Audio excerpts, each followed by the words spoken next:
friends. It's just Uncle Larry with some noisy ass P90s. Coming at you from sunny downtown Nashville, Tennessee. Hope everybody's doing great out there. Episode number 279.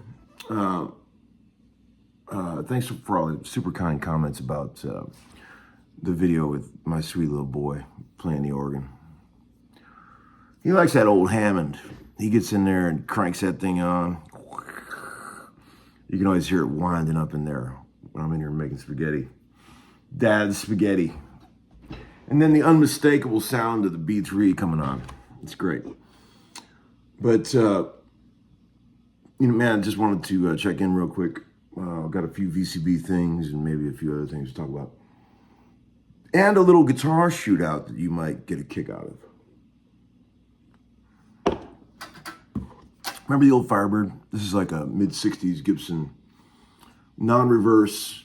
This actually is called a Firebird 1, which is strange because the model designations for the non-reverse are very odd to me. Like the ones for the reverse make sense, but why would you call this a Firebird 1? I don't understand. It's got 2 pickups. Doesn't make any sense. But I think this is a 65, and it's got a very rare finish, which is called Ember Red. But I love this guitar, and I've always considered this to have one of the best acoustic sounds of any guitar that I own.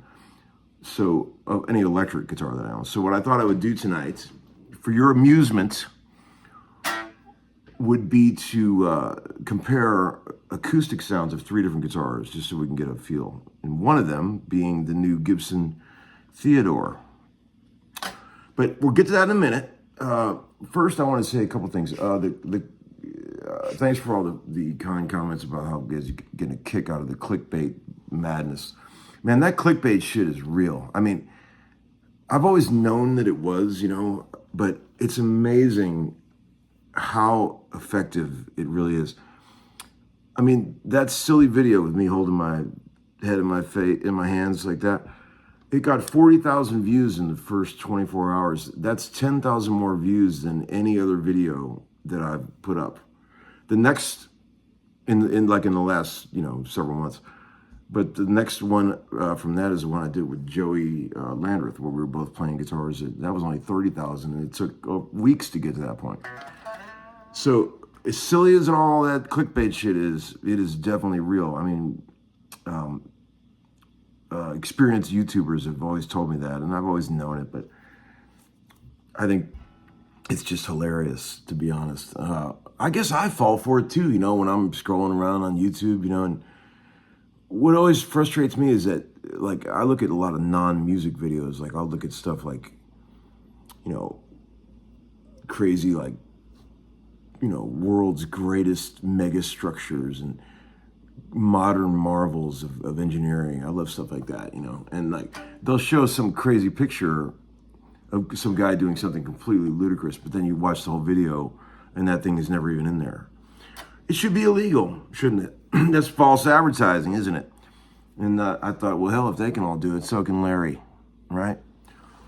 So I'm just having some fun with this. Don't worry, guys. I'm not going to keep doing this. It's just fun. So I've had a lot of comments of people saying, Larry, don't sell out.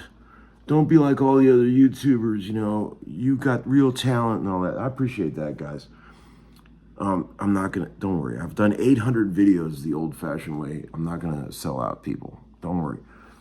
We're just going to have some fun with this, okay? Because it's really fun. I wanted to say, congrats to my dear friends Blake Shelton and his sweet wife Gwen Stefani for their new single that is kicking ass that came out. I helped make that record. We did that at Paul Moak's studio in Berry Hill here in Nashville, and it's just got released and the video is forthcoming, I think. And man, it's a cool little track. Purple Irises is the name of the song. I'll post a link on my little description there. You can check it out. But that was fun to make. That was Freddie Eltringham on the drums. Tony Lucido on bass, Paul Moak on keyboards, Todd Lombardo on acoustic. That was fun. We had a good time making that. And man, both of those people are so sweet. Gwen and Blake, they're super sweetheart peoples. I'm glad to see them doing well. Let's see. I need the corporate eye to look at some of this other shit here. One guy said,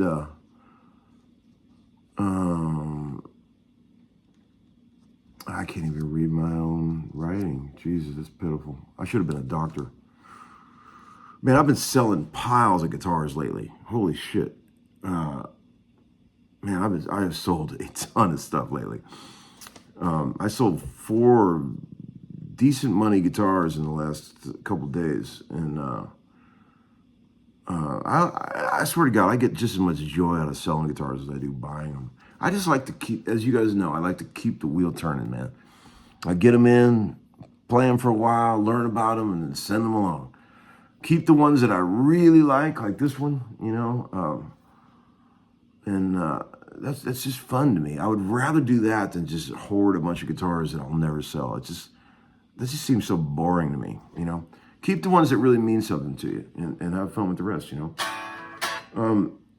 One guy says, I literally can't read the writing. One guy said, you get 10, I looked and you saw you got 10 dislikes, thumbs down on every one of your videos, maximum. Do you think it's the same 10 people doing it? Well, of course it is. It's got to be Teddy Boy. There's like 10 people that I've had to block from the channel, but I know they still watch the shit. And of course they give you a thumbs down. I always thumbs down my videos too, by the way. I always put a thumbs down in there because I feel like it's just good karma to do that. And one guy said, hey, Tom, it seems like you might be making up some of these VCB questions. You wouldn't do something like that, would you? I would not do that. Are you kidding? You guys send the best questions anyway. I don't need to make up any questions. That would be fun anyway, to make up your own questions. Who does that kind of thing? Another guy said, did you see the video where the guy rails on Rick Beato for using pitch correction on the girl's voice on that video you guys did?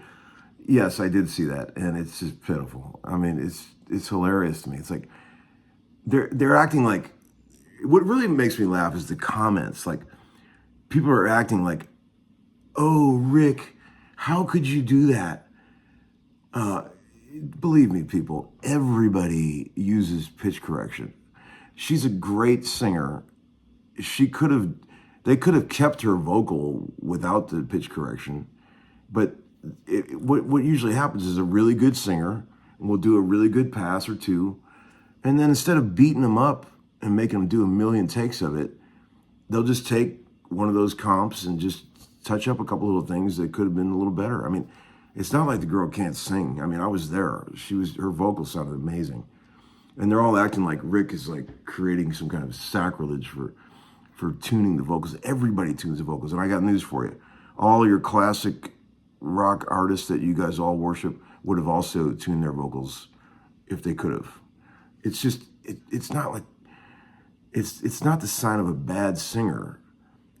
It's just makes it even more pleasant, you know. It's like, why beat somebody up over one little note when they almost got it? You know, I mean, it's like, yes, it's nice when somebody can do a perfect vocal top to bottom like Freddie Mercury could, or some of the most legendary singers. But let's be honest, most people aren't that good. I mean, even the people that we grew up worshiping. But there's no reason to blast on Rick Beato for that. It's ridiculous. Everybody does it. And everybody would have done it in the old days if they could have. It's just easy, and it's a lot better than just hammering on some poor singer and making them do it a million times. You know, it's like, it's silly. So don't get all caught up in that, people, because it's not worth it. Okay. What else? All right, let's get into the guitar business. Okay. Well, one last thing, and then just a quick funny story. I've been meaning to tell you guys this for several videos. I have a great only in Nashville story.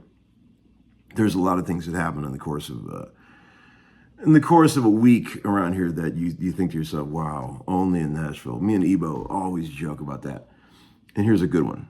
So, Ebo always fixes all my broken amps. Months ago, we were doing a session at the studio called the House of Blues in Berry Hill in Nashville for Jim Irsay doing a bunch of Christmas music. And we had a blast. We did like a 3-day session, and we were camped out there having a ball. And all kind of great people came by for that too. We had like a lot of sweet people, like Rich Robinson came and hung for a little while, and cool to meet him and all that. But Ebo was there teching for us, and I had just purchased an old Ampeg Super Echo Twin, really clean one, from a music store. And I, like anything, I always bring Ebo my amps when I first buy them, just because he always tweaks them up and makes them sound great. So I brought the amp up there one of those days for him to take home and work on. And I just gave it to him, and I just thought, months went by. I'm not ever in a hurry to get anything back. And I texted him and said, hey, man, is that Ampeg almost done? And he said, what Ampeg, man? And I was like, that Super Echo Twin I gave you at House of Blues a couple months back? And he's like, dude, I don't have it. I never took it home. It's probably still there at the studio. And I was like, dude, are you sure you didn't take it home? Because he's got his shop there with a bunch of amps, and I thought maybe he stuck it in the corner. But he didn't. And he called back and said, dude, I don't have it. And I was like, oh, shit. So I texted the guy that runs the studio, and man, have you seen this amp laying around there? And sure enough, man, it was still sitting there. They had it sitting in one of the booths in the studio, and I went and picked it up the next day. No one stole it. No one took it. I mean, that's Nashville for you. That shit wouldn't work in Cleveland. I promise you that. But I thought you guys might get a kick out of that. Okay, so what I was going to tell you is that, remember the Gibson Theodore guitar? I put a Music City bridge on it a couple nights ago, and man, as I knew it would, it just completely transformed the guitar. The thing is perfectly in tune, and it went right on without a single adjustment. I didn't even have to turn any intonation screws or anything. It went right on. I actually put the Savvy on, which is one of the 2 models that we make. Worked great. Listen to that. Amazing. Feels better. I swear these things seem to lower string tension when you put them on. I don't know what it is, but it feels great. So I wanted you to hear that acoustically. This guitar is made out of alder, and I thought it had a pretty good acoustic sound.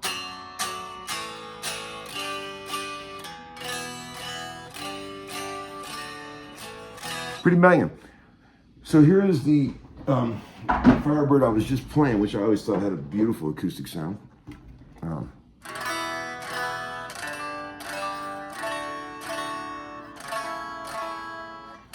Man,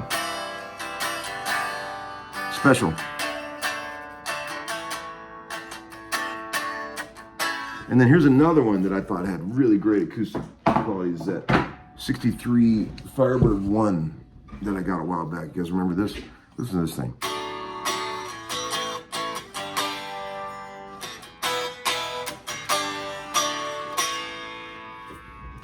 Amazing. A little bit out of tune. Let me tune it up real quick. Right here.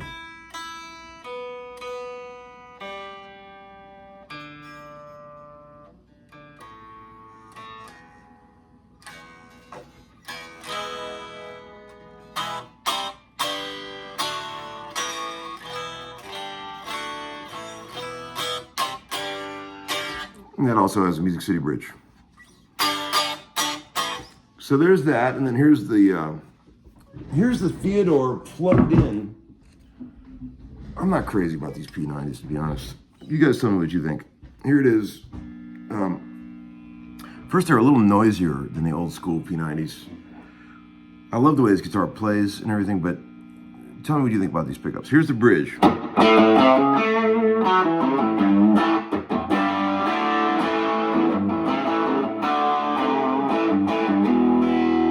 Neck.